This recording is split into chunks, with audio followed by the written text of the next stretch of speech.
Master the game. 48 laws of power unveiled. In a world where being too nice means getting stepped on, only those who understand the game of power survive. We like to think fairness and kindness will win the day. But history tells a different story. Those who rise to the top are rarely saints. If you don't want to be manipulated without even knowing it, watch this video till the end. We'll expose the tactics used every day in every field to gain and maintain power. Knowledge is your shield against those who would use these laws against you. You're about to learn 48 ruthless laws used by leaders, CEOs, and celebrities, all hidden in plain sight. From the boardroom to your personal life, these principles will change how you see the world. Consider this your initiation into the secrets others spend a lifetime trying to grasp. The first law is about understanding the primal nature of those in power. They are hungry for validation, terrified of being shown up. Never forget this. Insecurity breeds cruelty. A ruler who feels threatened is a dangerous creature. Take the tragic tale of Nicolas Fouquet, finance minister under King Louis XIV. Fouquet, a man of great wealth and taste, threw a lavish party intending to impress the king with his loyalty and splendor. But the plan backfired spectacularly. Louis XIV, instead of feeling flattered, felt his own power diminished by comparison. He saw not loyalty in Fouquet's display, but a threat to his own magnificence. The result? Fouquet was arrested, his property seized, and he spent the rest of his days imprisoned. The lesson is brutal but clear. Your talents are not for your own glory, but to elevate those above you. Make your masters appear smarter, more capable, and they will reward you. Outshine them and face their swift, merciless wrath. This doesn't mean becoming a spineless sycophant. True power lies in strategic self-effacement. Hold back your most brilliant ideas when they serve only to make you look good. Save them for when they can be presented as an extension of your superior's wisdom. The world is full of Fouquets, blinded by their own brilliance. Don't be one of them. Master the art of subtle flattery, of making your superiors feel like giants amongst men. Their favor once secured will be your shield and your sword. We are taught to cherish friendship, to surround ourselves with those who bring us warmth and laughter. But in the game of power, sentimentality is a weakness. Friends with their emotional ties are prone to envy, to betrayal when they feel slighted or overlooked. Enemies, on the other hand, operate from a place of cold calculation. Their motives are transparent, their actions predictable. Consider Michael Corleone, the calculating heir to the Godfather's empire. He understood this law instinctively. Corleone kept his enemies close, using their ambition against them. He negotiated with the cunning Sollozzo, knowing he could control a known adversary. Yet it was his own blood, his brother Fredo, driven by resentment and insecurity, who delivered the fatal blow. This is not to say you should seek out conflict or surround yourself with vipers, but learn to identify those whose loyalty is transactional, not emotional. Choose allies based on their competence, not their comforting presence. An enemy properly managed can become a valuable asset. They are driven to prove themselves, to constantly outdo your expectations. A friend blinded by affection may grow complacent, their loyalty taken for granted. Never confuse comfort with true allegiance. The world is full of those who mistake transparency for honesty, who wear their hearts on their sleeves. This is not a virtue but a vulnerability. When your every move is telegraphed, your rivals can easily anticipate and counter your actions. True power lies in keeping your cards close to your chest. Cultivate an air of mystery, of unpredictability. Let others scramble to decipher your motives while you move silently towards your goals. Consider the audacity of the Allied deception during World War II. To ensure the success of the D-Day landings, they created a phantom army, complete with fake radio chatter and inflatable tanks aimed at Calais. Hitler, convinced this was the true target, diverted his forces, allowing the real invasion to succeed. This is the power of strategic deception. It's not about lying outright, but about creating a smokescreen of half-truths and misdirection. Let your rivals chase shadows while you seize the true prize. In your own life, be judicious with your information. Share your plans only with those who are essential to their execution. Keep your true ambitions hidden, revealing them only when you're ready to strike. The element of surprise is your greatest weapon. Use it wisely. The moment your opponent thinks they have you figured out, you've already won. Chapter 4. Always say less than necessary. We live in a world obsessed with noise, with the constant barrage of information. Yet true power lies in silence, in the unspoken word. The more you speak, the more commonplace you appear. The less you reveal, the more intriguing you become. Think of a master negotiator. They understand the weight of silence, using it to unnerve their opponents. While the other party rambles, revealing their anxieties and desires, the silent player observes, listens, and waits for the opportune moment to strike. Words are cheap and easily forgotten. Silence, on the other hand, lingers in the air, creating an aura of mystery and power. It forces others to fill the void, to project their own insecurities onto your stillness. This doesn't mean becoming a mute observer. It's about choosing your words carefully, speaking only when you have something of substance to contribute. A well-placed phrase delivered with quiet confidence will carry far more weight than 1,000 empty pronouncements. Practice the art of strategic silence. In conversation, resist the urge to fill every pause.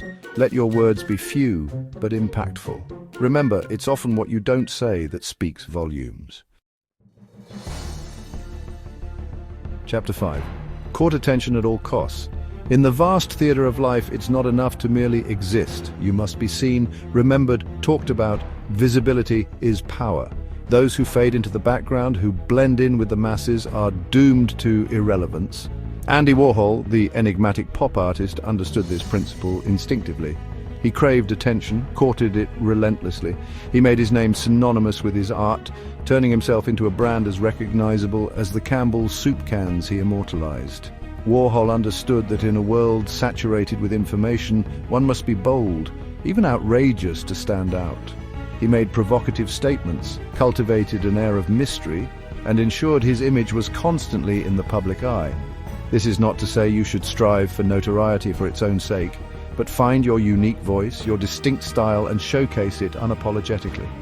Become a master of self-promotion, using every opportunity to highlight your talents and achievements. Remember, the world is full of talented people who remain invisible because they are too afraid to step into the light. Don't be one of them. Embrace the power of visibility and make the world take notice. Chapter 6.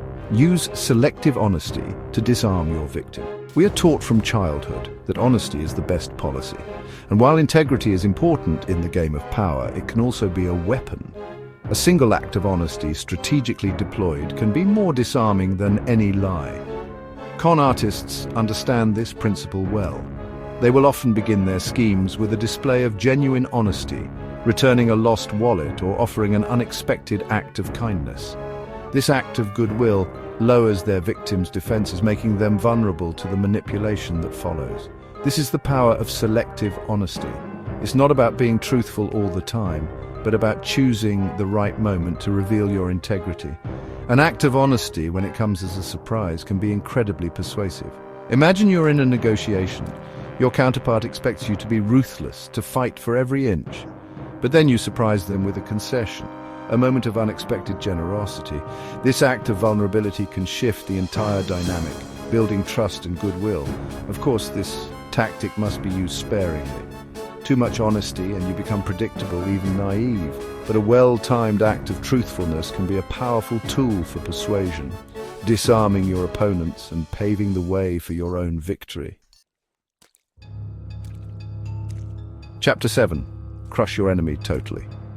In the heat of battle, it's tempting to show mercy, to savor victory with a touch of grace. But in the realm of power, such sentimentality can be your undoing. A wounded opponent driven by humiliation and the thirst for revenge is a dangerous adversary. History is replete with cautionary tales of those who failed to heed this law. Julius Caesar, for example, spared the life of Brutus, believing he could win over his former enemy with clemency. This act of forgiveness proved fatal, as Brutus would later join the conspiracy that led to Caesar's assassination. This is not to say you should rule with an iron fist, crushing all opposition without reason, but when you identify a true enemy, someone who threatens your position and will stop at nothing to destroy you, you must act decisively and without mercy. Eliminate the threat entirely. Leave no room for doubt, for resentment to fester and grow. This may seem ruthless, but in the game of power, hesitation can be fatal. A half-crushed enemy will eventually rise again, stronger and more determined than before. Remember, the goal is not to be cruel, but to secure your position and prevent future attacks. By crushing your enemies totally, you remove their ability to harm you, creating a safer and more stable environment for yourself and your allies. Chapter 8. Use absence to increase respect and honor. We live in a culture that prizes constant availability, the relentless pursuit of visibility. But true power understands the allure of scarcity. The more present you are, the more commonplace you become. It is in your absence that your true value is felt. Think of Steve Jobs, the enigmatic co-founder of Apple. He understood the power of absence instinctively. He would disappear for months, even years from the public eye, only to return with a groundbreaking product or a captivating presentation. These periods of withdrawal were not accidental. They were strategic retreats carefully orchestrated to build anticipation and heighten his mystique. By the time he reappeared, the world was clamoring for his attention, hanging on his every word. This is not to say you should become a recluse, shunning all social interaction, but learn to strategically withdraw from time to time. Create a sense of longing, of anticipation for your return. Let people feel your absence, and they will appreciate your presence all the more. Remember, familiarity breeds contempt. By making yourself scarce, you become a valuable commodity, someone whose time and attention are highly sought after. Use this to your advantage. Chapter 9. Discover each man's thumbscrew. Every individual, no matter how strong or self-assured, harbors insecurities, hidden fears, and unspoken desires. This is their vulnerable point, their thumbscrew. And discovering it is the key to unlocking their obedience, their loyalty, or their downfall. Master persuaders, from skilled salespeople to cunning politicians, understand this principle implicitly. They observe, they listen. They ask probing questions, not to be polite, but to unearth the hidden levers that control their target's behavior. For some, the thumbscrew is money, the insatiable hunger for wealth and the status it brings. For others, it's the fear of insignificance, the desperate need to feel important and valued. It could be a secret shame, a past transgression they'd do anything to keep hidden.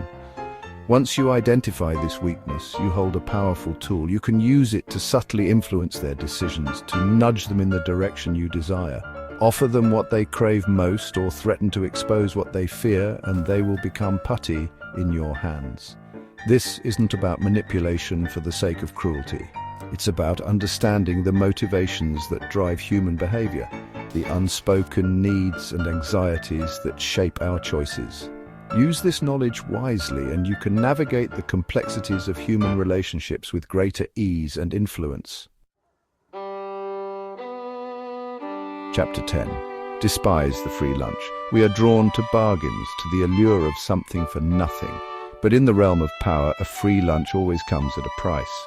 What is offered freely is often undervalued, its true worth diminished in the eyes of the recipient. Consider the strategy of luxury brands. They rarely, if ever, discount their products. They understand that scarcity and high prices create an aura of desirability. A handbag sold at a premium is not just an accessory, it's a status symbol, a marker of exclusivity. This principle extends beyond material possessions. When you constantly offer your time, your skills, or your ideas, without expecting anything in return, you devalue your own worth. People will take you for granted, assuming your generosity is limitless. This is not to say you should become miserly, hoarding your resources and refusing to help others, but be strategic with your generosity. Offer it where it will be valued, where it will be reciprocated. Don't be afraid to attach a price to your talents and your efforts. Remember, people value what costs them something. By demanding a fair exchange, you not only elevate your own worth, but also ensure that your contributions are appreciated and respected. The game awaits. Power is neither good nor evil, it's a neutral force. Those who understand it can protect themselves and shape their reality. Those who ignore it are destined to become pawns in someone else's game. You've now glimpsed the gears turning beneath the surface. The unspoken rules by which the ambitious rise and the naive are trampled. Robert Greene does not ask the reader to become a ruthless manipulator. Instead, he offers an honest, even brutal lens on how the world often works behind the scenes. The choice to use these laws wisely or selfishly is left to the reader. Knowledge without a moral compass is dangerous, but so is innocence in a world where others are already playing the game. Power isn't just for presidents or CEOs, it's in every conversation, every relationship, every choice. From this point forward, you'll see its subtle hand everywhere. Will you be swayed by those who wield it unconsciously, or will you learn to master its nuances for yourself? Now that you know the 48 laws of power, the question is, will you stay a spectator or step into the game? Comment below which law surprised or helped you the most. Let's start the conversation, and if this video gave you value, don't forget to like and subscribe, because we've got many more powerful books coming your way.